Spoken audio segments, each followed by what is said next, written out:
Hello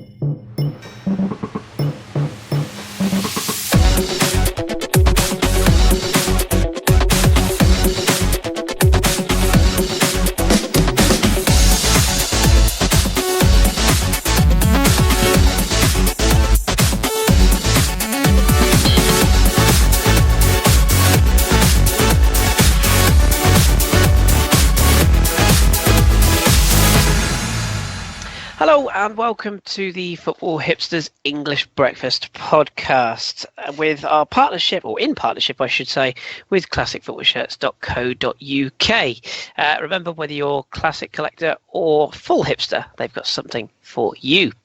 I'm your host Chris, and tonight I'm joined by someone who's very sad, more on that in a second, and someone we've only just found. He's been in the drawer and we've dug him out and dusted him off, and he's back. So let's introduce him first, shall we? Hello, Danny. How does this work again? Exactly, yes. This is the one with the beard and the glasses. You always ask me that. This is that one. Oh, yes, you one with the trendy beer glasses. That's the one. That's the one. You should do a range of those. It'd be a money spinner. So at least 3. Yeah. We've also got Ross. Ross, we're going to talk about it, but how are you feeling? Okay now, but yeah, at the time that was crushing, I think is the word. But I'm better now. The wound is still gaping, and I suppose we're going to have to open it, aren't we? Because as all of our listeners will know, this is our review of the weekend's English football, both in the Premier League and the EFL. And occasionally we stray into the cup competitions, which is where we begin tonight's show. The first domestic trophy of the season was decided, as far as the English League goes anyway. And it's gone in favour of Manchester United, unfortunately for Ross. Final score from Wembley was Southampton 2, Manchester United 3. Let's get your view straight away then, Ross, because the scoreline didn't tell the full story. It was an exciting final. It was an enthralling final. But at the risk of sort of sour grapes, the wrong team won this, surely. Well, that's my opinion, but I could be biased. I'm not sure. So Southampton, I think, did the whole city proud in the way they played. We were at it from the first second till the last, and in my opinion deserved a lot more out of it. Jose Mourinho said at full time that we should still be playing extra time. I mean, it was a very, very tough watch. The first goal is disallowed for an offside, which is just fundamentally incorrect, and I don't understand how you can call it offside. The first goal for Man United is a very good free kick from Zlatan, but I don't know what Romeu's doing, making that kind of tackle in that position. The second goal, I don't know why Lingard has got so much room as he does in that one, but it's a good second goal, but our defending there is really poor. But again, before they'd even gone 2-0 up, we deserved to be at least 1-0 in the lead and fully in control of the game. Gabbiadini gets us back in it before half-time, really nice finish. Straight after the half-time whistle, we get a second. I think, for me, the best finish of the game, the take from Gabbiadini for his second is just fantastic to get it in from that kind of range, and that quickly as well. No other defender or striker even reacts to it. He's just so quick and alert. And then we hit the post with Romeu's header, and then final 2 minutes, whatever it was, 5 minutes to go, the cross comes in for Zlatan, and I was just begging and praying for Fraser Forster to come off his line, because he's the only one with Van Dijk injured that can come out and challenge Zlatan in the air. But he's been poor most of the season. His confidence is quite low. I understand why he didn't, but he stays on his line, and Zlatan's got the freedom of the penalty area to head it in, and it's an excellent third. But for me, Southampton deserved a hell of a lot more. I think we were very harshly done by, especially with the offside goal. I think for neutrals, and I may be off course here because obviously I was a lot more invested in the game than neutrals. I think for neutrals, that was probably the best English Cup final we've had since Liverpool-West Ham in the FA Cup. But it was a fantastic game, fantastic display from us. I'm gutted that we didn't get it. I think the thing that really hammered it home for me was full time after the official presentation of the Cup. There was a moment where Pogba dabbed with the League Cup in his hand, and for me that was the moment where I kind of went, you know what? For Man United, this is just nice. You know, this is a bit of a trinket. For us, it was the world, and I think you see that in the way we played, but it wasn't to be. My only hope is that this time next year we're back in another final, because the way we lost today and how good we were and how winnable that game was is very, very hard to take. Very, very fair assessment, and I know you don't want to say it. I'll say it. The dab was cringe. It was really, really cringe. I'm not a fan of the sort of modern day music football crossover. I know I'm old. It's what I do, but I'm not a fan. Danny, what I know you're sort of coming to the party a bit late because you haven't seen sort of the full bits and bobs of this game, but do you think Ross has got a point there? It's a trophy Mourinho tends to use as a springboard, isn't it, for his careers? If you look at what he did at Chelsea, and he tends to sort of take the cup competitions quite seriously. He's still got a run in the Europa League to go. Whereas for Saints, they're going to feel it that much harder, aren't they? Because it's like Ross said, this was the big final for them. So who do you think is going to feel it more tonight? United's adulation of winning it, or Southampton's sort of crushing loss of it? Oh, Man United won't care about it. Like Ross was saying, it's a trinket for them. They won't make any difference to them. I mean, Zlatan made a good point. He had a little slight dig at Arsenal, I think. He said, I've been here 6 months. I've won 2 trophies. That's more than some clubs have won in 10 years. Which, no, actually, it couldn't have been, could it? Because we've won 2 FA Cups and a few Charity Shields. Anyway, it's I don't think there was a neutral out there who wanted Man United to win. Nobody did. I mean, I was at my brother's. I was splashing around in his jacuzzi bath, and I could hear bits of it, and it seems that they were quite unlucky. I was talking to you two before, because I've not seen the highlights yet, that the Southampton had a goal ruled out, which would have been a Gabbiadini hat-trick, and what a player he is. 5 goals in 3 games. Apparently, he's bought himself a tracksuit, and he's brushing up on his scouse, because with a £90 million transfer. But I always feel for the small teams. I'm a bit gutted I missed the game, because like Ross said, it was one of the best finals, so that makes me definitely want to watch it. But for Southampton to concede 3 goals, I had my money on Southampton doing this. They'd have gone in there as a solid defensive unit. Gabbiadini on fire, got some really decent players. But I was listening to the build-up for it, and they were talking about the 76 Cup final. And I didn't realise after the 76 final was that Bobby Stokes scored the goal. He only played 8 more games for them, and then he trotted off to America. I thought he'd been there for years, but yeah, wouldn't have been a neutral out there who did it. But when you come up against the likes of £106 million Pogba, Zlatan in the form of his life, and Martial, another £50 million player, and then the thing that made my day, Rooney not coming on. that is the only thing that made me smile.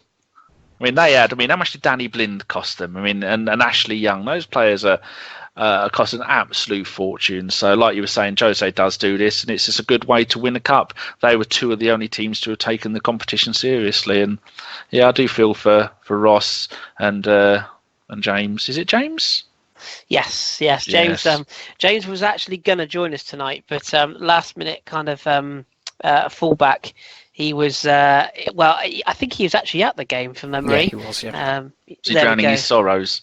I think he got back quite late, and I put a message in, and just as we agreed to get you on, he was free. So arguably, we've got the rough edge of the stick. I'm joking. You don't want 2 Southampton fans on. Oh, it'll get all moribund and sad. Oh, it will. We'll get James back next week, see how he feels a week afterwards. I take it you wanted Southampton to win as well.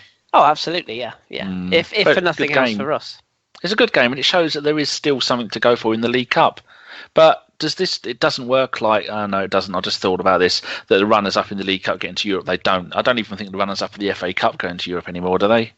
No, it'll be bumped down the league. So it's the team that finishes 7th now, because we kind of know Man United will be in the top 6. So the team that finishes 7th will win it, which is why Ronald Koeman was desperate for Man United to win it. Just going to say that, the irony that Ronald Koeman gets something out of this. I should also say, I need to make this point quickly. 62 minutes in, Southampton fans lit up their cameras on their phones. If you don't know what that's for, that was a tribute to Marcus Lieber, who bought us out in 2009, saved us from liquidation. He died in 2010. He only got to see us play in League One, and there's a very famous picture of him around here, of him holding his camera, like a disposable camera, when we were at Wembley. He was watching us beat Carlisle 4-1 in the Johnson's Paint Trophy final. So Southampton fans paid a tribute to him by lighting up their phones on the 62nd minute. So despite Man United fans heckling us for it, that was for our late owner. Nice gesture, that. Really nice gesture. Any news on the takeover? Is it going to happen? The latest I've heard on the Chinese investment is that the Lander group that first made the move about 3 months ago now, their period of exclusivity runs out at the end of the month, and because that has now broken, that story broke a couple of months back now, other investors have started looking at us and wonder if they can take over and put some money in. The last I'd heard is there's a Chinese group that wants an outright takeover, but Katharina Liebherr will only sell it if she knows that the club will be in good hands, because it meant so much to her father, and the club have obviously, the fans have taken the Liebherrs to their heart. So as far as I know, there's no immediate danger of us being sold, but if something good comes along that Katharina can invest in and believe in, then yes, we will find some new investment. We do. One thing we do have to do is address the big elephant, or Gabbiadini-shaped elephant in the room. Ross, at 0-0, there was a.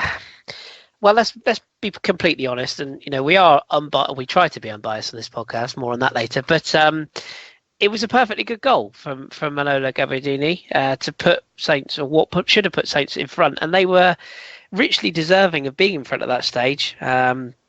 Started the game at a high tempo, a high press. They were fired up. They were outplaying United for long spells in that early period, and this goal is scored. Now I can only assume the linesman is given the offside for. Is it Nathan Redmond running in behind him? It's Bertrand behind him. Bertrand, sorry, yeah. So I can only assume that's what he's given it for, but. I mean, yeah, I don't know who it was. It was a pundit. Was it Matt Lattis? I think it was, who said that ultimately this cup final has been decided by inept officiating, and he's not wrong, is he? Andre Marino at his best, wasn't he? Yeah. Oh yeah. Well, in my opinion, he's not wrong.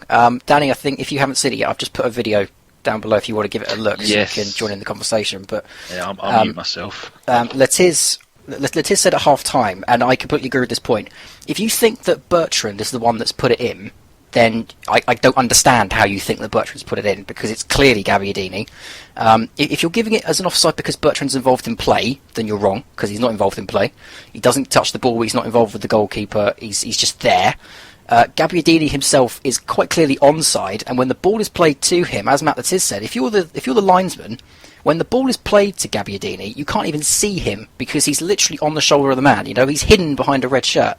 So I can't understand how any of it could have been misconstrued as offside, but the game hinged on that moment. If we go 1-0 up, the game completely changes. I'm not saying we then go on to win it, and I'm not even saying that they then go on to get 2 and it ends 3-3, we go to extra time, because you just never know. But goals change games, and we were on top, we were dominating that game inside the first 15 minutes. If that goal had stood, then it changes the complexion of the game for the rest of the 90 minutes. So it was gutting to see that back on the replay, and from then on it was just like, right, we're right up against this now, we need to make sure we get one early, and then Zlatan gets the first. So I was gutted, and I couldn't believe it when I saw the replay, but I know I've already had Man United fans on Twitter telling me that it pays us back for Bobby Stokes because apparently his goal was offside, but for now that's an extremely painful one, because there's just no way that Gabbiadini is offside. It looks just like one of the Chelsea goals, where someone was blatantly in the same position but didn't touch the ball, and he looked like he was even obstructing the goalkeeper in I think it was Chelsea's second goal, maybe their third. Exactly, almost identical situation, and that was allowed to stand. What's your thoughts on that, Danny, as well? What's your thoughts on that? Yeah, just not offside. Definitely not offside. Not blocking the goalkeeper, and he was in line with the defender. I mean, what do they expect him to do? They expect the other Southampton player just to float out of the way? No, he wasn't obstructing anybody, because the goalkeeper is towards us rather than being. He was at the near post as we look at it, rather than the far post. So just terrible officiating yet again. I mean, everybody knows Andre Marino is an absolute idiot. I mean, you just look at his last 5 games.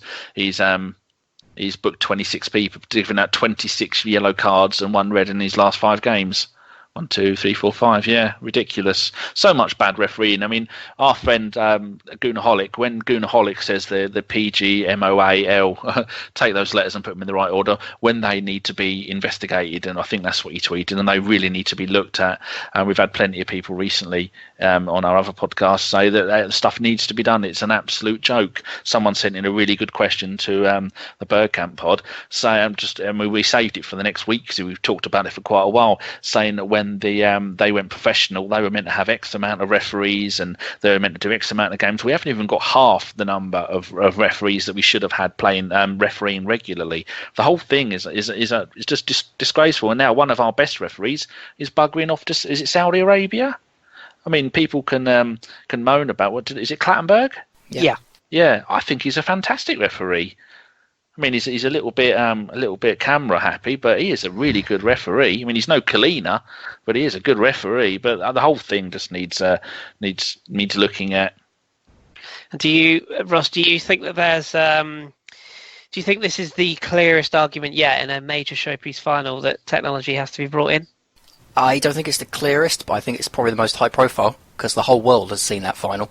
And I think 90% of the people that will have watched that game will say that Southampton deserved something from it. Even if it was just added time and possibly penalties, they would have said that Southampton were the better team, and that first goal would have changed the fixture and, could have gone on to mean that Southampton would have won the cup.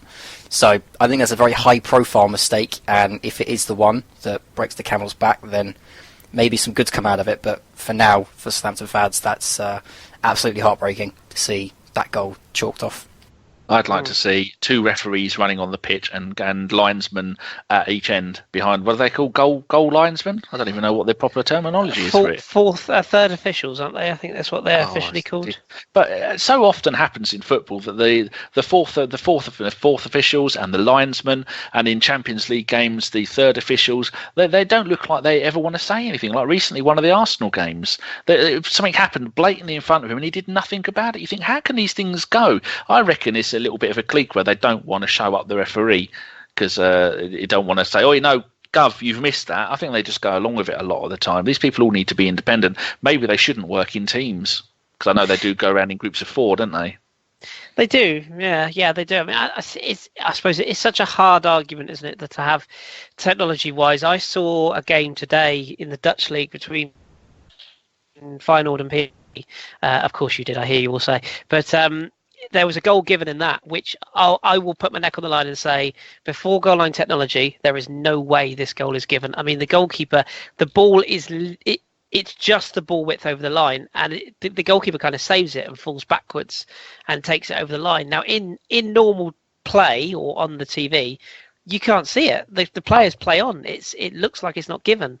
And because of that watch beeping, Philip Cocu had no complaints. He was obviously angry, but there was no complaints. It was a clear goal, and the goal was awarded. And I think with offsides, even if they have a referee's watch that beeps if a player is in front of another player, surely there's got to be a way of looking at this without slowing the game down.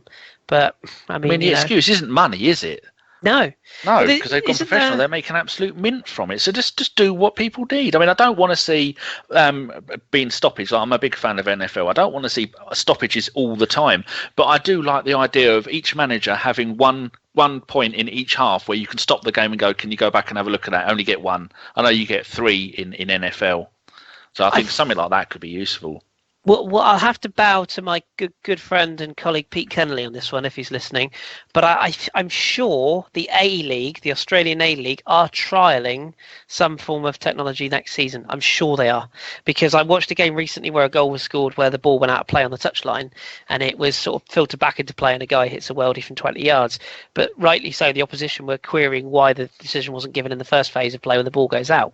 And I'm sure the commentator said, well, that won't count this year, but next year they'll be able to look at that again. I think they're trialing it. So, Pete, if you're listening to this, please tweet us. Let me know if I'm talking balls or not. But I'm pretty sure that is true. They've tried lots of things. Like a little while ago, one of the leagues trialed kick-ins, didn't they, rather than throw-ins? Well, that never took off. No, it's like the American run-up penalty, isn't it? That never really kicked in. But more on that. 5 points on the pitch, wasn't it? Yeah. Running. I prefer that. That's a great way of doing it. I quite enjoyed it, actually. Yeah, countdown clock, and then you run at the goalie can come running out. It is very American, but more on American football later on. Ooh, I'm excited. But we should, Ross, this is the part where it's going to be a bit painful for you. We should give some credit to Manchester United. Ultimately you can only win what is in front of you, and you can only take your chances when you get them. Zlatan Ibrahimovic, everyone knows I'm quite the fan. It pains me to say when he's representing a team that I obviously don't support, but 180 goals in his last 156 games. That's across his last three clubs, Milan, PSG, and now Manchester United. He's got 26 in the league for Manchester United. The commentator, Martin Tyler, said during the game, where would Manchester United be without him this season? Ross, would it be fair to say, once again, he's come up in a very big game with very big goals and has proven that he is world class. Whether people don't like him or not, that's another argument, but he is world class, isn't he? Yeah, absolutely. I think the only difference between us and Man United today, and the only positive I could give to Man United, was they were far more clinical than us. To be honest, it was mainly Zlatan. His free kick was an absolute peach. They did a piece on it at half time where they specifically said it looks like he's targeted Stephen Davis because he was the shortest man on the wall, and that's exactly where the ball went, and it's exactly how it curled in. And then the header is fantastic. I mean, like I say, I was begging Forster to come off his line and try and punch it, but it's a brilliant header. It's a fantastic finish, and he is just the player for the big occasion. So if they didn't have him today, I can't think of a single Man United player that even touched him, because Pogba was nowhere. I didn't see anything from him. Mata came off at half time because we had him so quiet. So he was by far and away their best player on the field today, and specifically in this game, I don't think they would have won without him. And this season, I don't think they'd be anywhere near sixth without his goals. Definitely. No, I agree. Go on, Danny. What's your thoughts on Zlatan?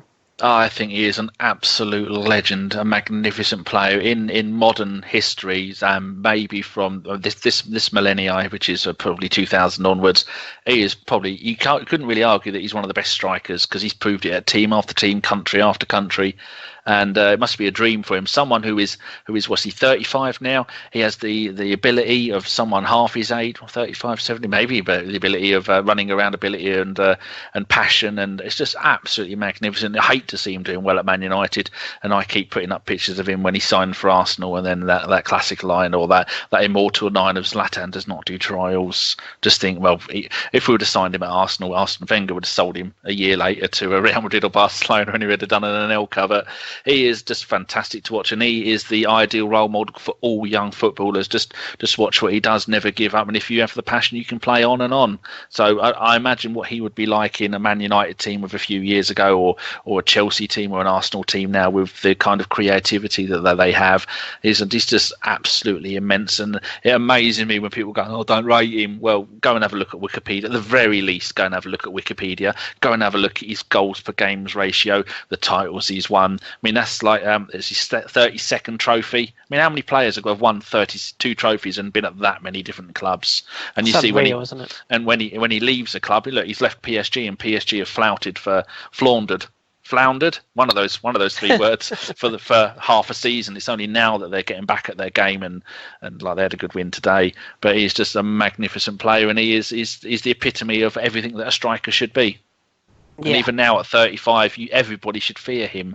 Free kicks, headers, he's good in the air. He's still got a bit of pace. He's lethal from almost any distance inside the 18-yard box.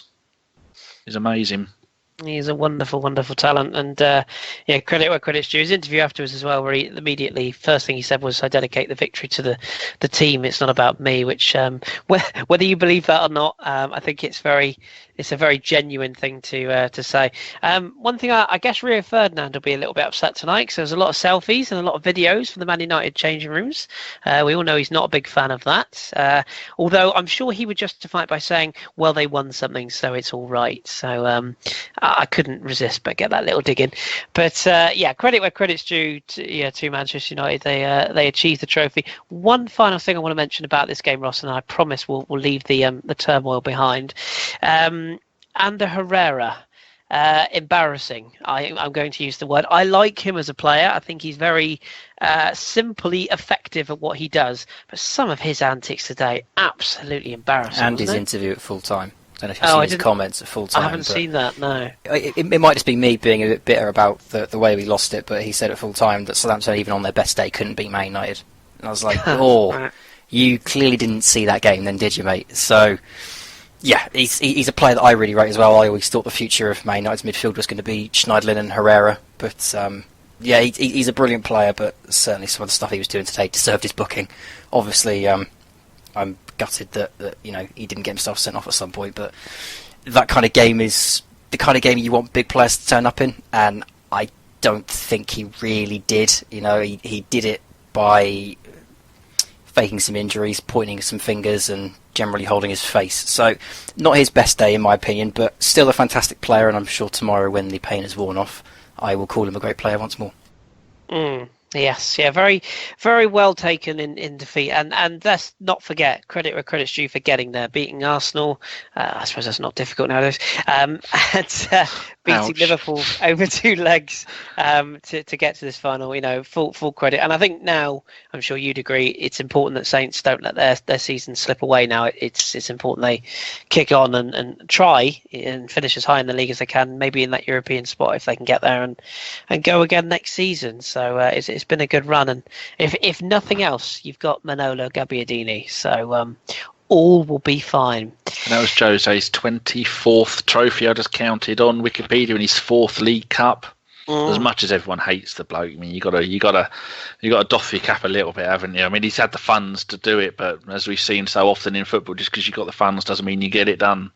Oh no, absolutely. I mean, don't get me wrong. Don't get me wrong. I'm not a fan. I have to be honest. I'll leave that there. But you can't knock the guy's ability as a manager, and you can't knock his ability to get, to win trophies and create a winning ethos. Whether he does it the right way, whether he's can be quite disingenuous at times, can be quite spiteful at times, I think. But you can't knock his ability to win trophies, and credit where it is due. He's put that one on the sideboard, and I have a little niggling feeling that he might end up putting Europa League on the sideboard as well. But that's for another. If they want to. I mean, he's won 4 leagues, won the league in 4 different countries. How many managers have done that? I suppose there might be a few. Who's the bloke at Bayern Munich? Carlo Ancelotti, I'm sure he must have done, or Van Gaal must have done, but yes, it is. He's only 54 as well. I thought he was younger than that. So we've only got maybe another 20 years of putting up with him winning everything. Yeah. Well, and that'll be the key now. Is where they kick on and what happens and how this affects their league form, because they are still, I think it's 6th at the moment. So it's still a lot of work to be done up at Old Trafford. But nevertheless, that's the trophy board. On the sideboard. We'll move on to the Premier League. Probably be a bit of a shorter show this week because we had so much to cover in the EFL Cup final. But before we go into the games, we have to talk about the week's big news, and I'm sure this will be something that you both will want to talk about. Claudio Ranieri dismissed, sacked, booted out, ejected, what terminology you want to use, from his job at Leicester City this week. I've heard a lot of programmes, read a lot of articles, listened to a lot of podcasts. Universal support for Claudio Ranieri in saying that the club is active disgracefully. I've seen some people describe it as. Where do you both sit? Danny, where do you sit on this one? Because, you like nice, cute, cuddly people, and that's definitely what Claudio is. But, he's managed a team to a Premier League title, and he's lost his job less than 12 months later. What's your view on it? Yes, it's an absolute disgrace. It's not his fault. When you got people like Jamie Vardy, who has there was the stat going around that he'd had 1 shot on target, or maybe even on goal, all since Christmas. It's just absolutely ridiculous. Mahrez has only scored 3 goals, all 3 penalties in the Premier League.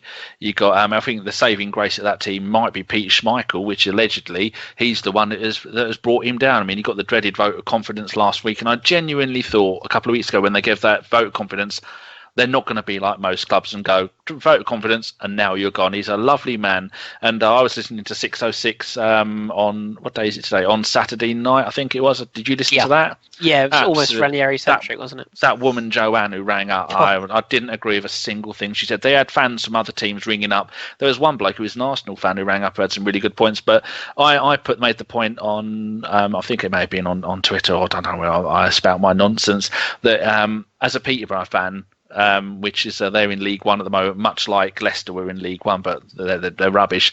That if you'd have said to any fan of any team in League One, whether it be a Coventry that's got big history, or whether it's any of those other teams, that you're going to get promoted a couple of times, and then you're going to get in, win the Premier League, playing in the Champions League, but then you go down that season, I think 90% of the people would go, hell yes, one hell of a ride. And we know that if Leicester would go down, which it's not guaranteed they're not, there's only one team, one space up for debate of what's going on, because we all know Sunderland, they're down. There's nothing they can do about it. Crystal Palace, I mean, they had a good win yesterday, lucky win. They look like they're knackered, but there's only one space to go down, and they can still do it. It's a matter of motivation, the players being behind him. And some of the fans were saying that he's changing positions. At one game, that's one of the fans rang up and said, it might have been Joanne, that he's clueless because in one game they took off a left back and a right back and brought on another left back and a right back when they were losing a game. But sometimes you do things like that, and he was known as the Tinkerman when he was at Leicester, when he was at Chelsea and at other clubs, but he'd stopped that at Leicester. But he's done so much for that club. That man should be just say, if you take us down, doesn't matter, you'll take us back up next season, and he would have taken them back up. I think it's the players that need to take the this on their shoulders, and it's not all down to Conte going, because although he was the linchpin in midfield, you got some of the players just not pulling their weight. I mean, how can you go from a striker who scores, what did Vardy get last season, 22, 25 goals, something like that, to this season? I mean, I looked and he had 31 goals, 31 games, all competitions. He'd scored 1 goal 3 times and a hat-trick once, and that's it. I mean, how can that be acceptable as a striker? It's his fault stuff isn't doing it. I mean, you're not even getting shots on target. He's had rough justice from the owners, and it just shows yet again that foreign owners quite often have no idea what they're doing.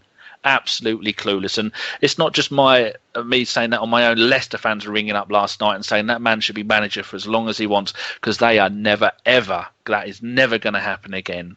It just makes me sad that modern football has done this to a bloke like that. I mean, I know we moan about Wenger, but Wenger wouldn't get sacked, and he hasn't won the league in a decade. I mean, this is the 3rd season in a row where I think the Premier League winner has then been sacked partway through the next season. I think Jose got sacked, and then Pellegrino was told he was leaving at the end of the season, whether he wanted to or not. It's just modern football, and it makes me sad, because everybody loved to see Leicester do well, and I don't want to see them get relegated, but I kind of now hope they do, no matter who they get in, just to show the owners that's not how you do it. It reminds me a little bit of the Venkis at Blackburn, just clueless, sadly. No, I think you make some fair points there, and a passionate defence. And Ross, what's your view? I mean, what would you say to those from a devil's advocate point of view that would say, well, he's the one that picks the team, he's the one that has been not picking Demarai Gray, who you'll have seen a lot of Birmingham, who's changed games. He's the one who's stuck loyally by these players who've underperformed, and he's the one who spent the money on the players that haven't performed when he's brought them in this season. I mean, where do you sit on the argument? And is there, like Danny said, is there a comparison here to people like the Venkis, or what's happened at Nottingham Forest, for example? It's just manager after manager and turmoil after turmoil. Well, the first thing to say is the comparison, and I know I'm going to sound biased here, but the comparison is to when Southampton sacked Nigel Adkins, because everyone loved Nigel Adkins and everyone recognised what an incredible job he did, taking us up from League One and then getting back-to-back promotions to the Premier League. He was mid-table when he got sacked, and then we replaced him with Pochettino, who no one heard of at the time. So that's the most the most instantaneous comparison that I can make. My opinion is almost devil's advocate in itself. If I had been the chairman, I would have given him to the end of the season. That's my position if I'd been in that situation. But my position is quite simple. He deserves a statue. He deserves the stadium renamed after him. He deserves all of that kind of stuff. But he doesn't necessarily deserve to keep his job. Because the difference between this season's Leicester, and not just last season's Leicester, because last season was a complete aberration, and you can see how much of an aberration that was from this season, because they're such a shadow of themselves. You have to compare Claudio Ranieri's Leicester this year to Nigel Pearson's Leicester when he kept them up 2 seasons back, and the difference is shocking considering the money they've spent and the players they've brought in. Now, like I say, if I'd been chairman, I would have kept them on to the end of the season, and then if they'd been relegated, then it's okay, well, clearly this is now soured. The thing was we did last year, maybe it's time we looked somewhere else, and I think it would have been a nicer way to part things. But I understand why they sacked him. I can see where they've come from. Again, it's not what I would have done, but I certainly understand it, and I wasn't overly shocked. There was this huge outcry that I saw on social media, especially when it happened. I wasn't overly shocked. For me, it was one of those that if it happened, yeah, okay, and if it didn't, yeah, okay. So for me, it's an interesting one to see the reaction, and I understand why there's so much passion in defending him because he's a lovely bloke and what he did last season is absolutely incredible. But for me, it's not that much of a shock, and I also understand why they've done it. Yeah, it came out of left field. I mean, I suppose it didn't come out of left field for some people. I guess some people saw it coming to a degree, but I think it came out of left field when it actually happened. I just don't, and I think, from my point of view, I think somebody made this point on a podcast I listened to. It seems like something went on in Spain. Something seemed to go on it between that time. There were clearly rumblings. I know there's a lot of players. I think Jamie Vardy's commented on it. Kasper Schmeichel's commented on it. I'll be honest, I'm not buying it. I'm not buying it at all. I think some of those players have had far too much to say to the owners. I think the owner has listened to some of those players. And I don't agree with a lot of what Robbie Savage says, but something he said last night was this will all come out eventually, one way or the other. Always will. Someone will tell one person, and they'll tell their agent, and then it'll all get around. I love Robbie. I follow Robbie on Twitter. What's your thoughts, Nick, Chris? Because I know you're the host, and you're not meant to have thoughts, but really interested to hear what you have to say about it. That's quote of the day. You're not meant to have thoughts. You can carpenter this all you want. Yeah, I mean, no, I'm kind of with you guys. I mean, I've genuinely tried to sit back and look at this objectively and say, okay, because the one thing I hate about football, especially in the social media era, is that when everybody has an opinion, it's either everyone has to agree or everyone has to disagree. There's very rarely like a voice in the dark sort of quietly sat there going, hang on a minute, what about me? Most people just sort of jump on one bandwagon or the other. And this one, it seems to have been so universally sort of that way that Ranieri has been harshly treated. And I do think he has, and I've tried really hard to look at this and objectively and just think, well, is there a reason he's gone? It has something broken. I do wonder if this had been a manager that was less liked, would this be such a big issue? If Leicester had finished 7th or 8th last year, would we now be saying the same? I don't know.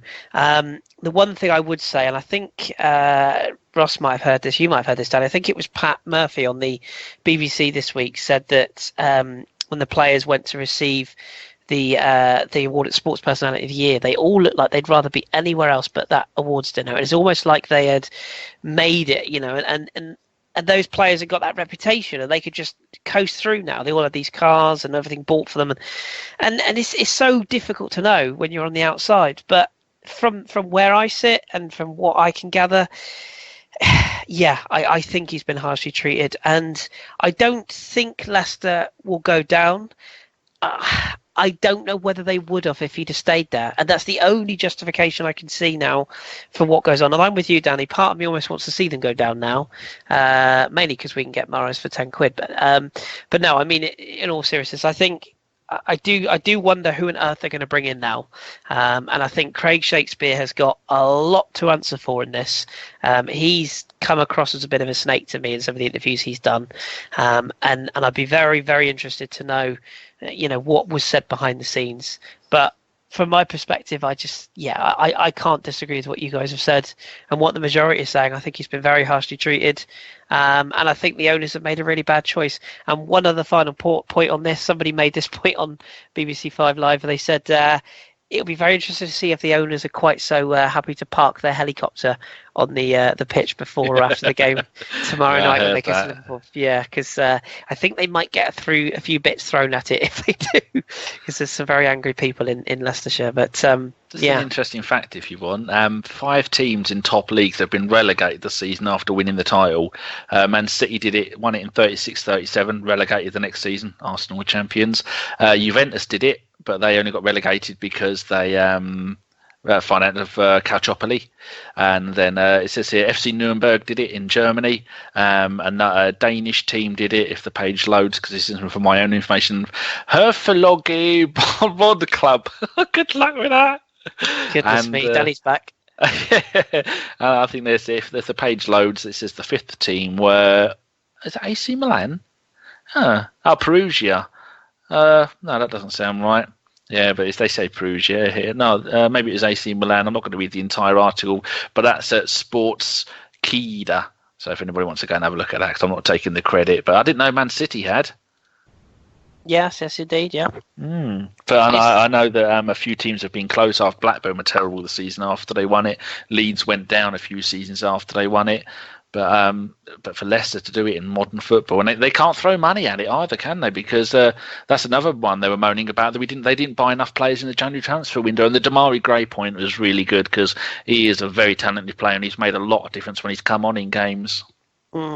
Yeah, I totally agree with that. He's always impressed me. I put him in my fantasy team at the start of the season, and then he never played, so I took him out. 1.5 million. To put that into context, 1.5 million, and he's by far and away their best player this season. Absolute steal, and I'm staggered that there weren't other teams in for him when Leicester bought him, because he's going to be a very good player. Compared for the money they spent on Musa and Slimani. Yeah, indeed. Okay, one name from you both then. Who replaces Ranieri? Ross? Roy Hodgson. Oh, left field. Danny? Well, that's... I wouldn't be surprised if they let Shakespeare take it to the end of the season, because, like you said, he's had fingers in pies in the background of it. I don't think there'll be any point in them going for a manager now with a big name on a big reputation who's going to be Sam Allardyce is spoken for. Because who would you pick? Who do you think? Ian Dowie, clear front runner for me. No, I mean, yeah. I suppose it depends. I think I'm with you. I think it'll be a short-term appointment with a long-term view. I don't think Mancini's a good fit. I've seen Laurent Blanc banded around recently. Like he'd even look at that job. Remy Gard, he's free. Remy Gard's free. Alan Pardew, of course, is Gary free. Rowett. Harry Redknapp. Harry Redknapp. Gary Rowett. Gary Rowett would be a very good fit. But I don't think he would be brought in now. No, I think I would have to wait till the end of the season, because he could rebuild that side and make them very, very good, especially with Damari Gray, who he's worked with at Birmingham. So Gary Rowett is a nice long-term idea, but I reckon that Leicester kind of still think they can go win the league next year. That's the feeling I get, because they've been linked with Mancini, haven't they? Which was a hell of a pipe dream, because Leicester are only going to win that once. I don't understand why you're going for Mancini. So for me, I reckon they're going to look for someone that can put them back up in the top 10. So I don't think Rowett will be on their hit list. But if he's available in the summer and they still need a manager, that is a match made in heaven. How about Chris Hughton? Because he will no doubt get his third team promoted to the Premier League and then get sacked. So maybe he'll go there and help them get promoted and get sacked again. I hope he stays at Brighton for obvious reasons. So do I. He deserves it. Yeah. Also, Gary Rowett. I've got a little theory on this, Ross. You can write this one down. I have a sneaking suspicion that within a year, Gary Rowett will be back at Birmingham. Just going to put that out there. Well, someone needs to go in at Birmingham, because their current manager's barely on the touchline at the moment. So. Yes. You here, and all the listeners, put your hand up if you ever thought that the Zola going to Birmingham was going to work. Foreign owners. Don't worry. More on that in the EFL Roundup. Trust me. Yes. The amount of foreign owners almost definitely went, oh, we've not heard of Rowett. Oh, we've heard of Zola. Oh, he was brilliant when he played for Chelsea. I can guarantee that's almost exactly what happened. Just goes to show you can employ somebody on a reputation alone and not get it right, can't you? So didn't they see him at West Ham? He was awful. Apparently not. No, apparently not. No, apparently not. Okay, well, there's the Leicester chat done. I say it's a bit of a disjointed pod this week, because we wanted to focus heavily on that situation and the EFL Cup, but we should just briefly skip through the Premier League weekend as well, because not a huge amount happened. Chelsea, Swansea ended in a 3-1 victory for Swansea. Goals for Fabregas, who was back to his best, I have to say. Pedro and Diego Costa sandwiched in between a Llorente equaliser, which was a lovely header, actually, and at that point... Lovely ball for the header as well, and it was Cesk's 300th game in the Premier League. How can that be when he's only about 20, 21 still? Yeah, we wish he was. Yeah, we wish he was. 67th goal for someone who's a midfielder. He's not bad. He's not bad. He can kick a ball. He's not untalented. Do you think Llorente will stay at Swansea? Because there's been links with people saying they'd like him at Arsenal, but I think he's so good. He's so good in the air, especially, isn't it? It was a lovely ball to him as well. Well, Chelsea were linked with him, weren't they, in the window? That was it. They were going to stupid swap deal with Batshuayi. That's right. Yeah. That's why. I think he'll stay as long as Swansea want him, but it'll be key to sort of. I think Clement seems to like him a lot, and he's playing games now, and he's getting on a bit. He's had a good career at Juve, Bilbao, and the like. So I think he could stay there, but it depends. A mid-table club wants a striker, particularly if Lukaku ends up moving on, for example. Maybe, but Yeah, and we should also point out Azpilicueta penalty incident in this game. I think it was a clear-cut penalty. I think Chelsea might have got away with one in this game. If you haven't seen that, it's worth a look for your own opinion. I think they showed it a few times. They did, didn't they? Unlike when Joey Barton attacked someone the other week, where they just walked skirted past it. Yeah, so well done to who's the manager of Swansea? You just said his name and I've forgotten it already. Phil Clement. Paul Clement, sorry. Phil Collins, Phil Collins. That's the one. That just shows that sometimes you chop and change your managers, you might end up with a good one. He is doing wonders at that club, but there again, I think he's got the pedigree to do that because he was awful at Derby and he spent a fortune at Derby. But yeah, well done to them for picking a decent manager. Good luck to them. I can feel it coming in the air tonight. Everton beat Sunderland by 2-0. Sunderland continue to look an absolute shower of shambles. That's a polite way of putting it.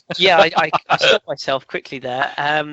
I think Jermaine Genius summed it up quite nicely when he said the weekend, I don't know what they're trying to do. I think that was quite nicely summed up. But yeah, goals from Idrissa Gana Gueye, who's been one of Everton's standout performances this season, and my old friend Romelu bagging his customary goal against a lesser side. I was going to bring you up on that. I knew you. Have you changed your opinion that he only scores against shit teams? No, not at all. Not at all. Look, people get on my horse about this one. He's a very talented centre forward. There is no doubt about that. Even I'm not. Scored against Man City. He scored. In losing games, or I think somebody tweeted me earlier on actually and said, if you change your opinion on Lukaku because his goal scoring record is up there with Zlatan's as far as the last few seasons go. He's and I was like, and I said no. I mean, that's the thing, Ultimately, whatever you think of Jose Mourinho, he was at Chelsea. And he failed. He wasn't, and people say, he wasn't given the opportunity. He was only 9 when he was at Chelsea. He wasn't. He was given opportunities at Chelsea. He didn't take them, and he didn't perform in training. He was lazy. 10 opportunities in the Premier League. That's all he got. Wow, yeah, but he trained every day. You know that. And Jose Mourinho is... Completely disagree. I think as he's getting older, he's getting better. He was magnificent for West Brom in that season. He's now scored 17 goals in 25 games. And you watch, he's only 23. He's 24 in May. Next season, he'll be starting to score against even more big teams and doing well. He is a player with a hell of a future. Lazy. I think he's a bit lazy at times, and I think he rates himself. He rates himself a little bit too much. He's probably got Panini football stickers of himself all over his mirror in his bedroom. But I really rate him. You watch how many games he disappears in for long spells. That's my concern with him. You can do that at that age. It's allowed. He's got with the way he plays, he's got best part of a decade still playing. I do agree with you there, Danny, but I think the problem is that so many people talk about him as if he's at Ibrahimovic's level already. And the problem that Chris and I have, because I think he can be a world-class striker, but what he needs to do is he needs to win games. He can't just score 2 goals against Crystal Palace and get a 2-1 win. He's got to win games against United and Liverpool. That's how you get to be the world class level. And I got no problem with Lukaku. I'm a massive fan. But the only issue I've ever had with the Lukaku hype is that people think that he's already world class, whereas his goal record is world class. It's fantastic. But he as a player isn't winning enough cups. He's not winning enough games by himself. And the ones he is winning are like 2-1 against Palace, like I say. So I love the guy. He's a fantastic player, but I think Chris's problem is much the same as mine. He's talked about as if he's already Ibrahimovic's level, whereas he needs to go and get some of the trophies that Ibrahimovic has.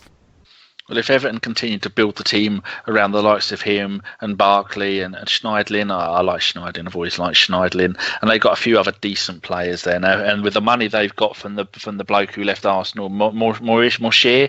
Oh God, yeah, I was close. Better than usual. I was only a couple of hours away from getting it right.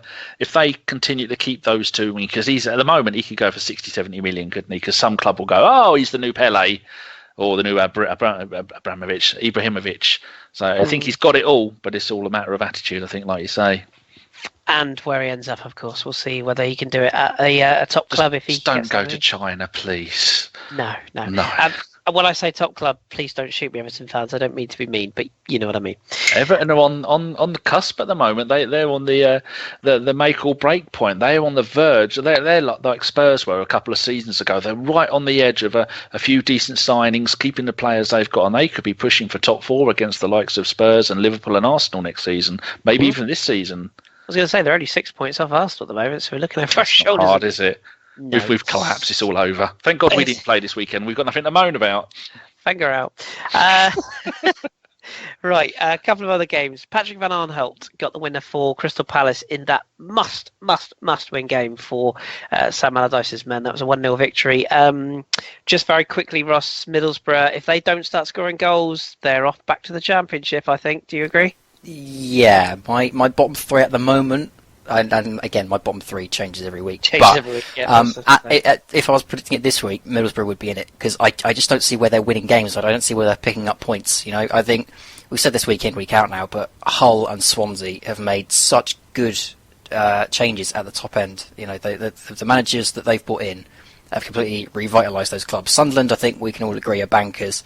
Leicester and Palace, you know, they could go either way, but Middlesbrough, I just look at it and I don't see where the points are coming, and that's extremely dangerous, especially when the clubs around them are picking up so many points.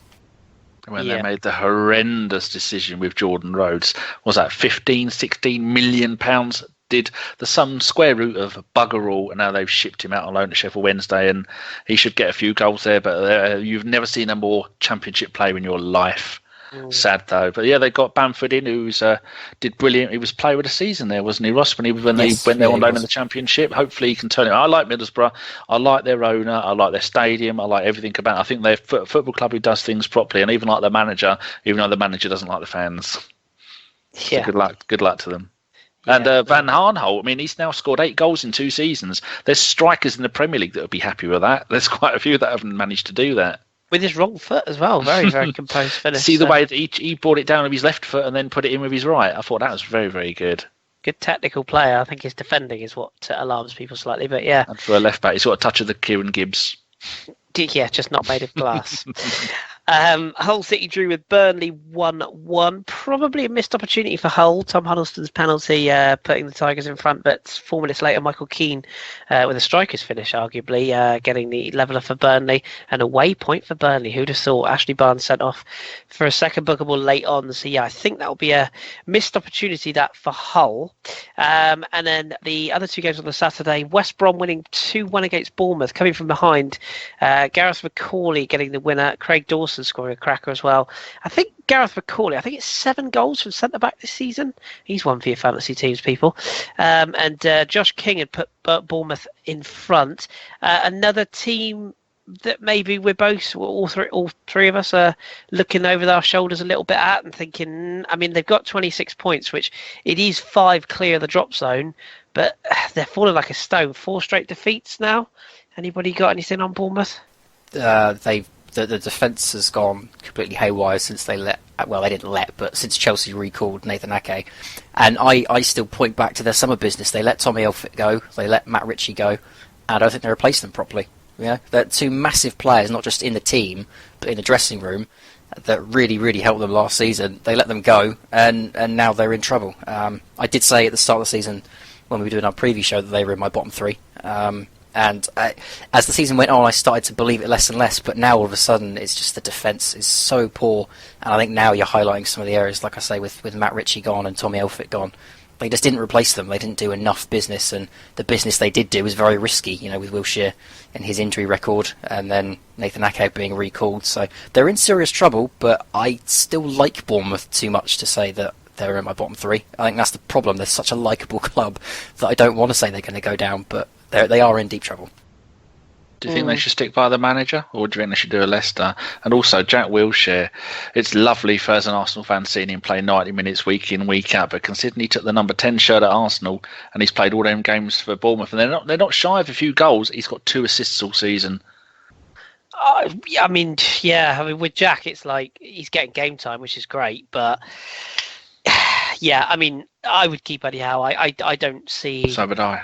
yeah, I can't see. I think sacking him's a backward step. The one thing I would say though is, I mean, they do have to arrest this slide, don't they? I mean, that's the one thing you look at. You look at a team like Bournemouth and you say, okay, yeah, 4 straight defeats is tough, but they've been on a run. It almost starts with the Arsenal game. I think back to that crazy game, and they're shipping so many goals. They were, but when you look also at their young striker getting injured again, out for the season. Who was his name? Callum Wilson. Oh, yeah. Poor bloke. You look at their next 5 fixtures: away at Manchester United, home to West Ham, home to Swansea, away at Southampton, away at Liverpool. I mean, there's no easy games in that. I mean, the 3 away games are tough as it is, but 2 teams at home. West Ham have improved of late. Swansea are, much improved under Clement. I mean, they really need, I think, to be getting at least 7 points from those next 5 fixtures, and if they don't, they really could be glancing over their shoulders. But should give. Sorry, go on. So that little bit on Gareth McCauley. Not only has he got 6 Premier League goals, 1 cup goal, he's 37. I know, it's nuts. 37, and he's banging in the goals. I was going to say we should give some credit to Tony Pulis. I mean, I said they'd be. I hold my hands up. I said they'd been one of my favourites for relegation this year at the start of the season. How wrong was I? 8th. I mean, can you imagine the Europa League with West Brom in it? I mean, can you imagine the scenes when I don't know, Roma drop out the Champions League and draw West Brom? I mean, can you just imagine that for a second? But fair play to Tony Pulis. He gets a lot of stick for his fashion sense and his interesting views on things. But proper manager, though, isn't he? I mean, he's a proper working class player, isn't he? They're 7 points ahead of West Ham, so they're not going to drop down anytime soon. They're only 4 points behind Everton and 8 points behind Man United. It's boing boing baggy baggy. I'm sure they're all singing. Or in the immortal words of Paul Merson, if you take away the top 7, they're first. That's incredible. I wonder if he's got any FA Cup bets. I put a pound on knees. All 3 of them go out the next day. Absolutely ridiculous. Poor bloke. Maybe when we wrap up this podcast, Ross can give a little shout out to a certain Twitter account that I'm sure will bring the happiness to many if they follow it. So stay tuned for that. But yes, I mean they are in a little bit of a fun season. I think it's fair to say for West Brom, a season that may not have predicted. Certainly, I didn't. Anyway, the other game on the Saturday, a bit of a damp squib. This Watford won, West Ham won. Troy Deeney putting Watford up front very early on. Andre Ayew equalising after a rarity in football, a shot that came back off both posts from Mikel Antonio, who was later sent off rather stupidly for clawing the ball back after he thought he'd been fouled when he hadn't been. But Ross, the game probably been more remembered for an injury to Mauro Zarate, former West Ham player who's done his ligaments. It's always nasty when you see a player go down when their studs don't quite lock in the turf and it's a wet day. It wasn't a challenge. It was just really bang unlucky, wasn't it? Yeah, and it's particularly disappointing to see him come back after doing really, really well. He was Fiorentina, wasn't it? I know he was in Italy, but he did so well for Fiorentina. To then go back to West Ham, where he didn't have the best of times, he would have wanted to prove a point, and it's disappointing to see that game be the one that claimed his injury. But yeah, it's a real blow, because having seen how well he did in Italy, I was looking forward to seeing him come back for Watford. But yeah, that's a terrible injury. Yeah, good little player that. Danny, I'm sorry, but you've drawn the short stick is unfair, but you've got Tottenham, I'm afraid. Now, taking off my Arsenal hat for a moment here. You leave that on when it comes to them. Well, yes. You sure you don't want me to take this on, Chris? You might want to. No, I mean, hugely impressive today. 4-0 victory. It has to be said, Mark Hughes' record away from home with Stoke is abysmal, particularly against the big sides. Stokeist. Yeah, but I mean, I think Hughes would admit it himself. But they just didn't turn up. The game was over by half-time. Harry Kane with a hat-trick. 2 very good finishes of the 3, it has to be said. And Dele Alli deciding not to kick someone up in the air this game and actually put the ball in the net once again. And in fact, there you go. Ross just put a stat in here. Lost the last 3 games to Spurs 4-0 on every single occasion. So if anybody's put a bet on that, they're doing all right. Ross, actually, I'll chuck this one to you. I'll give Danny Stoke instead. Impressed by Spurs. I mean, they did kind of mess the bed, didn't they, on Thursday night against Genk, which myself and Drew covered in the Satchel. I mean, they really did did run out of ideas in that game and bow out of Europe. So now their focus has to be that Champions League place, and a win like this will strengthen those ambitions. Yeah, I still think that Spurs are a really, really good squad. I think what Pochettino's done since he's gone in there has been fantastic. He's completely revamped Tottenham Hotspur, and now they're a genuine threat again. This game in particular, I think, also owed a lot to Stoke's poor defending, especially on the second goal, because Harry Kane has got all the space in the world from that corner to put the ball in the back of the net, and no one is anywhere near him. It's amazing to think that striker that's so prolific just hasn't got anyone around him. So you have got to look at Stoke as well in this particular fixture, but it's also a bit of a Pyrrhic victory for Tottenham, because they did lose Alderweireld to injury, and we know that Alderweireld is a massive player for Spurs. So it's a brilliant result. Hopefully for them, it's a good bounce back from that midweek in the Europa League, and I still think they're a fantastic squad, and personally I'd like to see them do well, but I know that's a dangerous thing to be saying in current company. So it's a great 4-0 win, but for Stoke, I mean, the defending was so poor. It just needed a team like Tottenham that are very good in offence, but B, had a reason to turn up today to put 4 past them. So it doesn't overly surprise me. No, you can only beat what's in front of you, and what was in front of them was not the best, Danny. Stoke, I mean, are they about par where you think they should be? I mean, they're 10th, right in the middle of the table, 32 points for 26 played. Goal difference is... No, you think they should be higher with that squad? They've got more Champions League winners in that team than any other team. They've got half the Barcelona squad. I expect a lot more from them. I really rate Mark Hughes as a manager. Remember, he did wonders when he was at Fulham. He was harshly treated at Man City. They've got some decent players there. I think some of them are injured. I think a lot of it has got to come down to Jack Butland being injured. Is he back yet? I don't think he is. No, they've still got Grant Ward in the goal. They bought him off Derby back in January. Tony Grant, is it? Is that his name?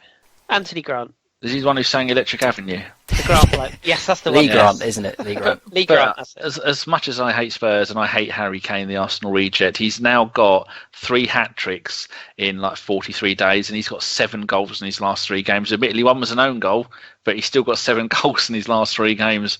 Sometimes if you give that player space and Dele Alli pulling the strings, they just look magnificent. And I've got one of my Spurs mates coming around to do a bit of gardening tomorrow, so I should give him plenty of jip. But if, like you're saying, Vertonghen, was it Vertonghen's gone off, or was it Alderweireld? Alderweireld. So is Vertonghen back yet? Because I know all season, because a couple of times, quite often this season, they've missed one or the other, and that is the backbone, because they have got the second best defence in the Premier League. Just looking here, they've let in. Where's them? Oh God, the second. Oh, that's why I couldn't find them. I was looking down the bottom where they usually are. Yeah, they got the best. They got the best defence in the league with 18. Chelsea with 19, and unlike usually, they've actually banged in 50 goals, which is amazing. Considering you got, we were talking earlier on about Ibrahimovic being a fantastic goal scorer. Man United have only scored 38 Premier League goals this season. That's one of the lowest. Actually, I'm going to go here and have a look. It's only the 6th highest. That's not one of the lowest, is it? That's far from being one of the lowest. But you would expect a team with Mata and Ibrahimovic in to be banging them in. But yeah, it is quite worrying seeing Kane just banging in goals for fun. But there again, we live on the bright side that the more he scores, the sooner he'll be off to Real Madrid. So, and then they can get 150 million for him and waste it on players that are never going to do anything. I might get my mate Lee to listen to this. He'll punch me. I was just going to say, well, thank you, Danny, because the 4 Spurs fans we did once have listening have now all turned off for good. So sorry about that. The unbiased tag has gone out the window. But I wouldn't expect anything less from a Spurs fan. True. Yeah, fair point. But credit where credit's due. Pochettino's men are indeed second, and they've taken advantage of the other teams not playing around them. So Liverpool play Leicester, of course, tomorrow night. We undenied about doing this after that game, but we thought no, we'll get a podcast out now. So we shall see how that game goes and who comes out on top. We're critical of our own Arsenal more than we are of any other team. Oh, absolutely. Yeah, yes. We're not biased too much. No, maybe only just against the one team. Yeah, that's it. I feel awkward. But the table now then, before we go into our EFL roundup. So we got Chelsea top of the league. They are, 10 points clear from Spurs. 63 all over, do you got. think? Yes, for me, yeah. I think me and Ross have called this one a long time ago. I think most people did. I called it at the beginning of the season when Man City won 100 games in a row. I said they're going to win it, but I think Chelsea needs 6 wins from the last 12. I think that's all they're going to need. But if they ask 6 times, you'll easily do it. Jesus, don't remind me. Manchester City third, Arsenal fourth, Liverpool fifth, ahead of that game, of course, tomorrow. If they win that, they can actually go up to third, depending on the goals they score. In fact, they've got 2 more than City already, so as long as they win, they'll go third. Manchester United sitting sixth, not playing this weekend, of course. Everton making up ground with their win in seventh. West Brom also in eighth with their win. West Ham and Stoke City ninth and 10th, with Burnley, Watford, Southampton 11th, 12th and 13th respectively. There's a clutch of teams that are having a little look down the bottom, and they're Bournemouth the top of them on 26 points in 14th, Swansea 24 in 15th, Middlesbrough definitely looking over their shoulders now on 22, as are Palace, same points. Leicester now in the bottom 3 for the first time this season, 21 points again. Before this game with Liverpool, of course, if they win that, they can go 15th. They are joined by Hull City, 19th on 21 also, and down the bottom, Sunderland, 19 points and a minus 24 goal difference. Ouch.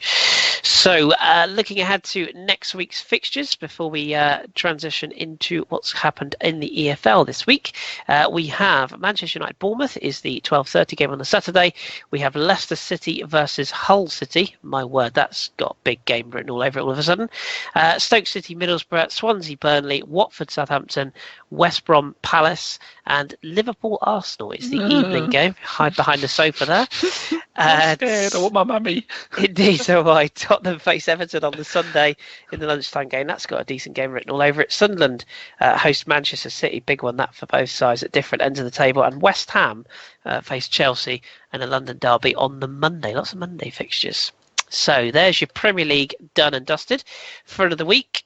This is the part of the show where we turn it over to Ross and find out what's been going on in the EFL. I've watched 5 games this weekend. Ross, be proud. I am already, and we're going to talk about one in a minute in particular, but we're going to start in League 2, as per normal, and we're going to start with probably the biggest game in League 2 this weekend, which was Carlisle versus Portsmouth. Now, we've been talking the past few weeks about Carlisle's grip on the top 3, possibly weakening now that they've lost Charlie Wick to Bradford. Portsmouth are in pole position to take that off them, having been in 4th for quite a long time this season. So this was a massive fixture, and it ended 3-0 to Portsmouth, which is a fantastic result for them. They're only 3 points off Carlisle now, and they do still have a game in hand, so that is a massive, massive result. And come the end of the season, that could be the result that both those teams look back on. Hartlepool, at the other end of the league, they are now 3 points off relegation because they were beaten 2-1 by Colchester this weekend.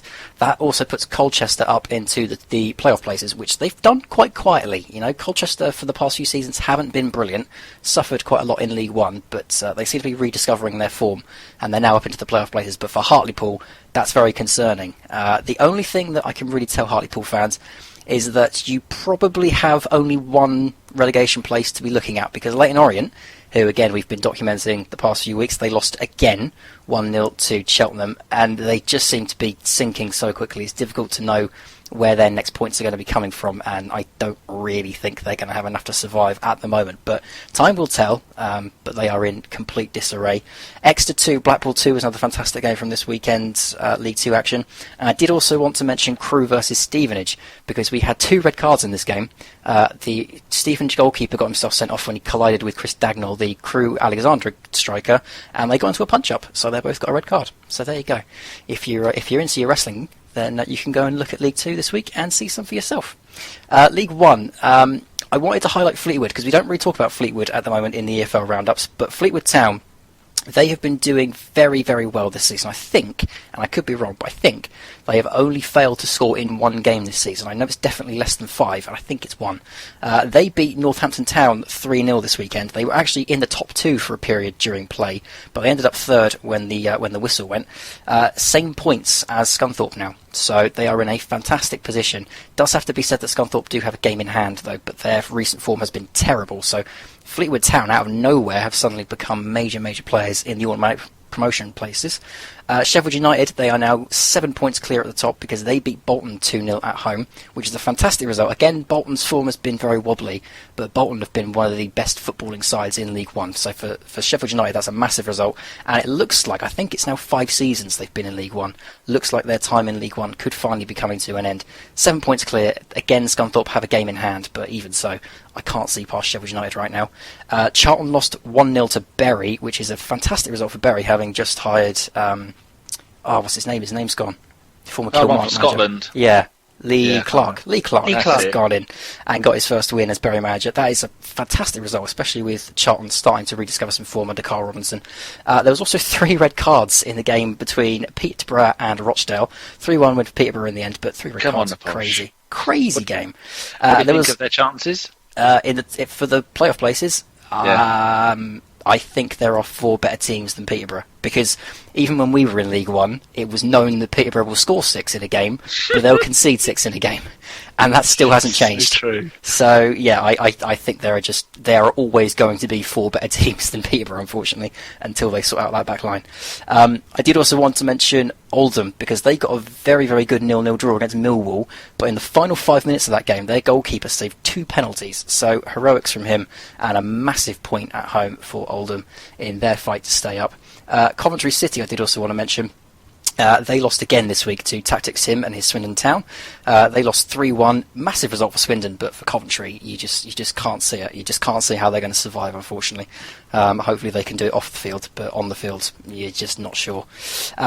Into the Championship then. We had a lot of midweek fixtures, and I'm not going to go through all of them, but the one I definitely want to highlight is Huddersfield Town 1, Reading 0, which was played out on Tuesday. Massive result at the top end of the division, especially after the Saturday fixtures. So we're going to start on the Friday stuff. Burton Albion 1, Blackburn Rovers 1 is a good point for Tony Mowbray, who came in last week. Wolverhampton Wanderers lost 2-1 to Birmingham City, which we're going to talk about in a minute, because that was a very interesting game. On the Saturday fixtures, you had a very good win for Leeds United, 1-0 at home to Sheffield Wednesday. Aston Villa got a much-needed win against Derby County, 1-0 at home, James Chester with the goal. If you would like to see more about Aston Villa, I have recently written a piece for Outside of the Boot on Aston Villa. It's called Aston Villa, Misplaced Faith and Electric Gates, which you can go and find if you want to read about their transfer business and how they've done this season. Barnsley, do you think he's going to keep them up? Because I heard an ex-Villa player, I can't remember who it was, saying that Steve Bruce is going to take them down. I think he'll keep them up. I don't think there's any danger of that. They've certainly got too good a team, and there are far worse teams in the Championship this season than Aston Villa. I think what they're doing now is they're building the platform that they should have built last summer, and over the course of the next few months they'll be in a much stronger position, and I tip them for the playoffs next year. But at the moment they are in free fall, but that is a massive win against Derby County, who haven't been brilliant lately, but certainly do have a lot of pace on the counter, so really, really good win for Aston Villa. Barnsley 1, Huddersfield Town 1 is another great point for Huddersfield Town. Again, they too were briefly in the top 2, I think, if I remember rightly. But they ended up third. They are now 5 points off automatic because of what happened at the top end of the division. Newcastle 2, Bristol City 2. Very dangerous, that game for Newcastle. They were 2-0 down at one point. And Brighton Hove Albion won 3-0 at home to Reading, which again is a terrible week for Reading, but Brighton Hove Albion now back on top of the table, a point clear of Newcastle. And we're going to get to this in a minute, but make sure your Tuesday evening is free, because on Sky you will be able to see Brighton Hove Albion versus Newcastle, which could potentially be the title decider. So massive fixture in midweek. If you're into your Championship football, then make sure you catch it. Other notable results before we end the Championship. Preston 2, QPR 1 is a great result for Preston, but again puts QPR back in more trouble. Cardiff City 2, Fulham 2. This was a funny one because Chris had a bet on Fulham to win, I had a bet on Cardiff to win, and neither of us won. Brentford 4, Rotherham 2. Rotherham put up a really good fight, but they've now only taken 1 point from all their 17 or 18 away games this season. They just don't see any hope for Rotherham. And the other noticeable fixture from the Sunday was Norwich 1, Ipswich 1, local derby. Decent enough game, but not if you really like free-flowing football, because Mick McCarthy's Ipswich did turn up just to kill it. What I did want to talk about, Chris, I know you've seen this game, and we had a chat about it in our WhatsApp group.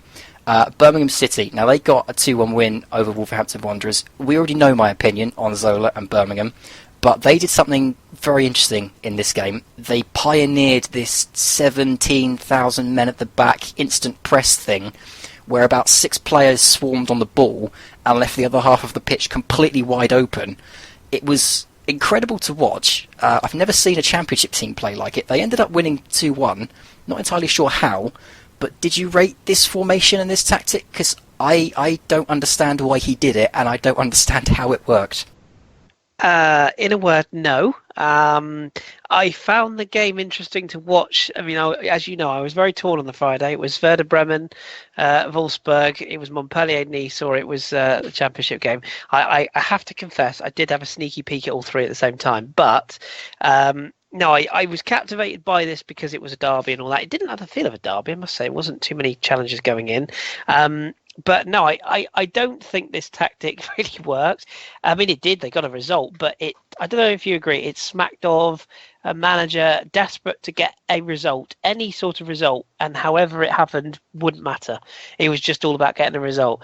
I think if they play like this, in future, I think it will come off the rails. If you look at how they technically lined up, it's kind of a 3-5-1-1 formation. Very strange. Che Adams up front on his own didn't really work for me. They did have one player who caught my eye, mainly because of his name as much as anything else. I'm frantically trying to find. Is it Cogley? Was it the double-barreled youth that was playing in centre back? Tesha Cogley or something like that. Yeah, he quite intrigued me. And also Ryan Shotton, who I think is formerly of Stoke. I think I'm right in saying. Yes. There was a Malcolm Shotton used to play for Oxford, won the League Cup. There you go. Well, had a moustache like my friend Jeff. Our friend Jeff, Jeff. There's some knowledge for you. I thought he was quite impressive.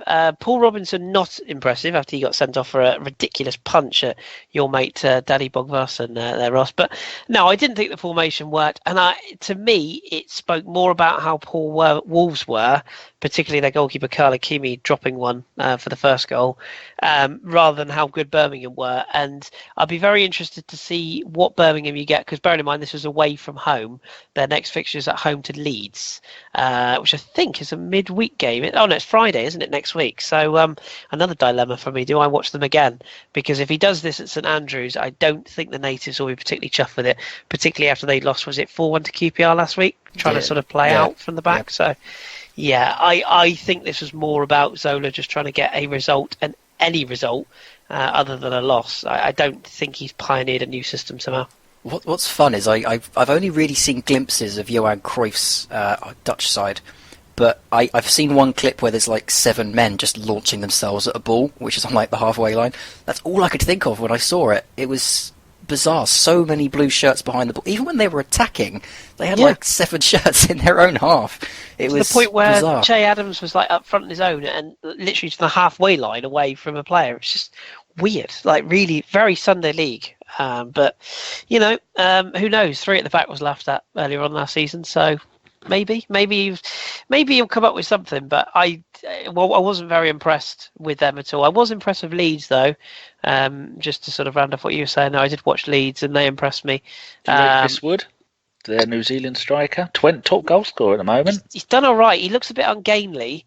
I think Gary Monk's got them playing the right way. I mean, they did impress me. I'd rather see Sheff Wednesday go up, if I'm honest, for Nat as much as anything else. But well, they got Matey Boy on loan, haven't they? And he's a goal machine in the Championship. They're a good sign, Sheff Wednesday, but I don't know. This was a game that I think they needed to take something from. But yeah, I saw that game, and I watched the game today, the Norwich Ipswich game, which again didn't really feel like a derby. Is it the old tractor derby they call it? Yes, indeed. Yeah, the Farmyard derby. But for a goalkeeping ricket from is it Biankowskis? I think Biankowski, former Southampton goalkeeper. That's the one.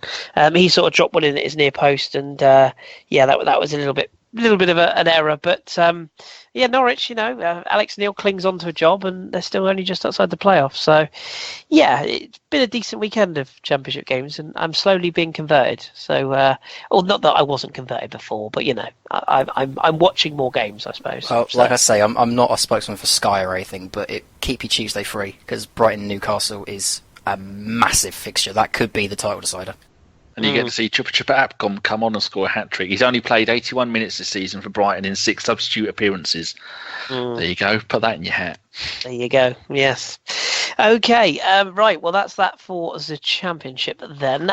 We will finish with, we've got 2 listener questions, so we'll finish these quickly, and then we are out of your hair for another week. Well, till the podcast records tomorrow for the regular pod. Anyway, more on that in a second. Danny can have one and Ross can have the other, because one's Arsenal themed, one's Southampton themed. It's like we wrote it. This one comes from Noma. Danny, you'll know well. Oh, hello Noma. One of the best ABW question people. Indeed. And I'm very worried actually about Tom, our good friend Five Star Flips. I'm worried about Tom. I haven't heard from him for a few weeks. He writes in some excellent questions. He's gone quiet. I'm worried about him. Get in touch, Tom. He's probably celebrating tonight. Maybe he's gone to buy a hat. He might have. Anyway, numbers question. Sentiment aside, based on results, I don't think anyone would disagree with Ranieri being sacked. So my question is, oh, interesting. Yeah, she's gone the other way. That just took me by surprise there.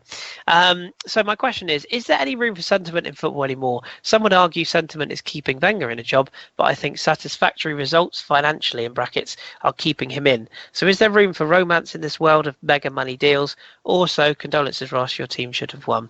Bless her. So what do you reckon, Danny? Is there room for sentiment in football now? No, someone had a fantastic quote on one of the radio shows I listened to recently. It used to be football was the game of football was a game of football tinged with a little bit of money. Now it's a lot of money tinged with a little bit of football.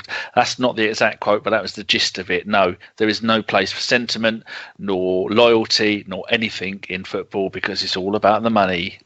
Sadly, which is why many people like me are getting slowly sicker and sicker of Premier League football. And when I go and have a look at the results, first thing I look for is Peterborough, then I look for Barnet. And if I'm going to go and start watching football again, which I might do soon, I shall be off to see the mighty Posh play. I won't be going to see Arsenal play because I am sick and tired of what football is turned into, the beast that will end up eating itself. And it will be left down to us fans to pick football back up because it has been bled dry by agents, players, sponsors. And then when they're on their arse again, it will be £50 a season ticket and we might get our game back. Just very, very sad. Greed in football. So, yep, there's no room for it anymore. Well, there you go, Nama. Danny has spoken. And the final question goes to Ross. This is from A1 at Odds First. Gabbiadini looks like a great player from movement to link up to play to goals. Why didn't it work out for him at Napoli? So it's probably more of one for John, really, that one. And I'm sure John could cover that in tomorrow's pod. But what I want to ask of you is he the striker that Southampton have been craving? Because you still, I mean, Shane Long's getting on a bit. Charlie Austin isn't a spring chicken, is obviously injured. So would you be happy with Manolo going forward, or are you still after somebody in the summer as well? Well, from what I know, Jay Rodriguez is probably going to be let go in the summer. Got him. Because of his injury record and the fact that ever since he came back from his ligament injury against Man City, he has been a shadow of the player he's been beforehand when he got his England call-up. The impression I get, and from what I know, Jay Rodriguez will be available for at least a loan deal if he doesn't want to leave permanently. So we are going to need someone in reserve, because if Manolo goes down, then we're back in the situation we've been in all season long. To lose Pella and to lose Mane in the same window, I think we lost 50 goals, something like that, between them.